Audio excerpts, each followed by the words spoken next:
Hello there. Liz Truss' spectacular failure was predictable. Her own party will now make her the scapegoat for a policy she and ex-Chancellor of the Exchequer Kwarteng failed in. But the decay of her party and country began much earlier. In the 2015 election campaign, David Cameron, then Prime Minister, campaigned for votes with the following slogan: "The choice for the British is very simple. Either stability and competent government with me or chaos with Ed Miliband." On Friday, Ed Miliband, now Environment Secretary in the Labour Party shadow cabinet, retweeted Cameron's tweet from back then with a clown emoji. To say a lot of water has flown down the Thames since that 2015 election campaign would be the understatement of the century. Rather, the island was swept by a tide of chaos that would not abate for 6 years, quite the opposite. Last week, the continuous flooding was finally followed by a tsunami, which is now threatening to sweep away everything that was still supporting the British. The country's reputation as a nation whose government makes rational decisions was gone. It was swept away years ago. Since the fateful referendum 6 years ago, 4 prime ministers have held hands at 10 Downing Street, the seat of government. Cameron threw in the towel the day after the vote for Brexit, and after his resignation speech, he quietly hummed the tune. If everything wasn't so wild with this botched decision of the century. Successor Theresa May tried to appear resolute with the esoterically formulated slogan, "Brexit means Brexit," and at the same time to conceal what the future of the British outside the EU should actually look like in concrete terms. She strayed through the corridors of the EU headquarters in Brussels and babbled about the EU's legally binding assurances on the Northern Ireland issue, which is still the sore point in the Brexit agreement today. Nobody in Brussels really knew exactly what she wanted. 3 years later, she lost all control of her party, which was deeply divided over the Northern Ireland Protocol and the very definition of Brexit. Enter Boris Johnson in Act 2 of this tragic comedy. May's adversary and the leading figure in the Brexit campaign first threw the few remaining moderate Tories out of his party. Next, he briefly shut down the House of Commons to prevent MPs from having more than 48 hours to read his new exit deal, which was in fact an even more unrealistic version of Theresa May's Brexit deal. The closure of Parliament was shortly afterwards declared unlawful by the country's highest court. But by then it was too late. Johnson had called new elections for December 2019.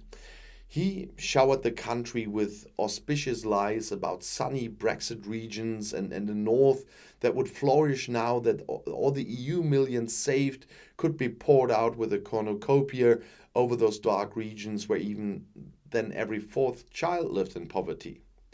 He undoubtedly did so with great skill. But credit where credit is due in this drama. Johnson's most effective campaign weapon was his opponent Jeremy Corbyn.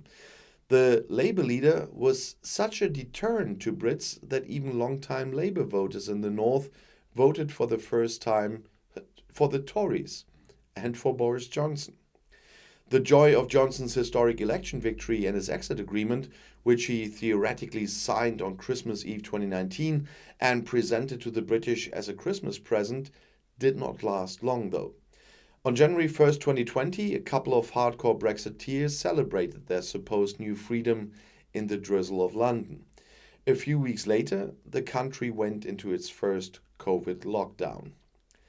The pandemic kept the government in check, but also provided a perfect cover for what was now unfolding in the UK economy. Small firms exporting to the EU were struggling with a level of bureaucracy no one had warned them about, or they didn't listen to.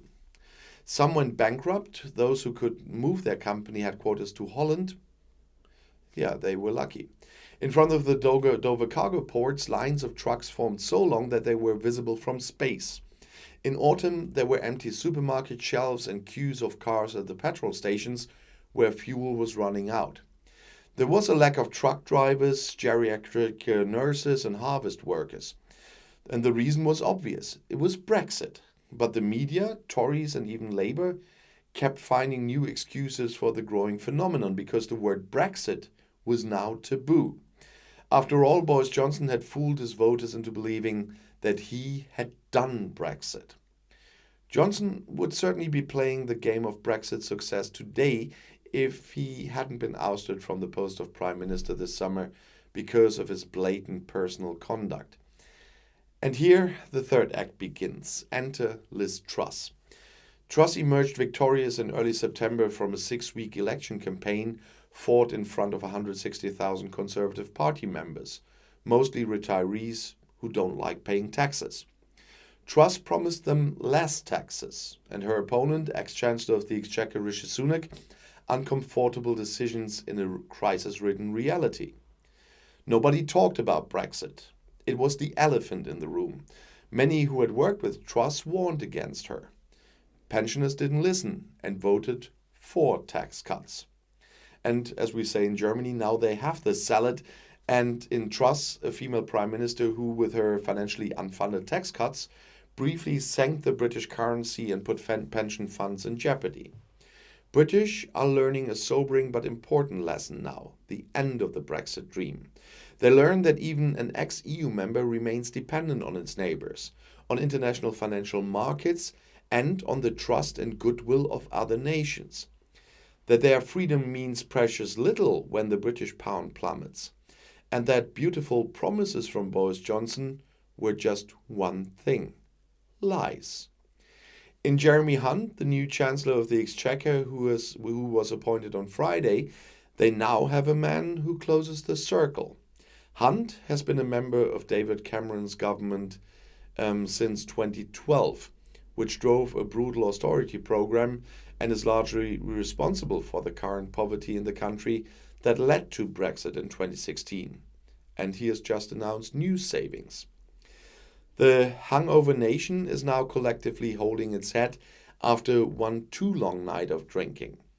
Now it is certainly only a matter of time before the media and government gently prepare the suffering and confused population for Great Britain's entry into the EU customs union.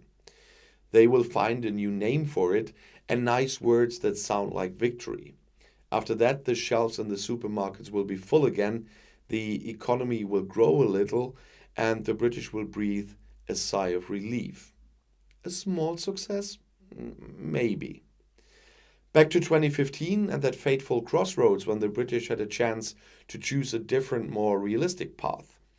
Miliband ended up losing to Cameron because he was filmed awkwardly eating a bacon sandwich while on the campaign trail. Never in the history of mankind has a lunch break ever done more damage. You just have to imagine that one sandwich can take down a country like it did. And seriously, from day one of this channel, no, not day one, I started a little bit later with talking about the UK. I started first with a little bit other topics in Europe and in Germany. But when I started talking about Brexit and the British politics, from that day I told everyone that Brexit was a huge mistake. I told it everyone else in private and on Facebook and whatever at 2015, 2016, but I haven't started YouTube by that time. But I'm still of the opinion that Brexit was the biggest mistake made in Britain in centuries, and it still is.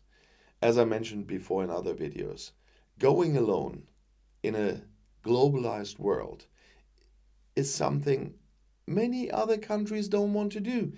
There are still a lot of countries that want to join the EU. And the people in Scotland obviously want to come back to the EU because they never wanted to leave. That is the whole thing about the new independence referendum now, because the big goal is to join the EU as an independent nation, because that's why I don't say rejoin, because Scotland as an independent nation never was member of the EU. But that's what they want to do, and that's what we might see. If it stays with October 23rd next year, we will see.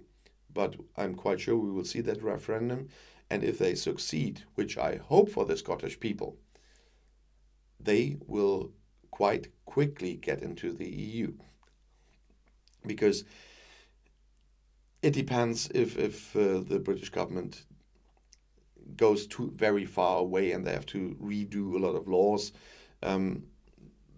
That will influence the time it needs to get into the EU and to check all the 32 protocols every country that wants to join the EU has to go through. But a lot is still aligned with the EU, so they can definitely go in faster, especially with their economy and their rule of law and everything else, than other countries applying for the EU at the moment. And Brexit, I said, we might see them rejoining the customs union. At the moment, I don't see this, yes, but it is the only thing they really could do if they had reasonable politicians, which I don't see there at the moment either, to take away a lot of the harm that was done by Brexit. But as we know, the British politics in recent years, the shenanigans will go on for quite some time. We all do not know how long Liz Truss will be in office, what will happen then, if there will be new elections, what would be the most reasonable thing, as I always emphasize in my videos, for the Tories to do so and to resurrect their party in the opposition. But reasonable things and British politics is something I haven't seen in quite a long time now. And it would be a nice surprise to see that returning to British politics. Talking about returning, I will return obviously tomorrow morning. I'll see you there. I'll be back.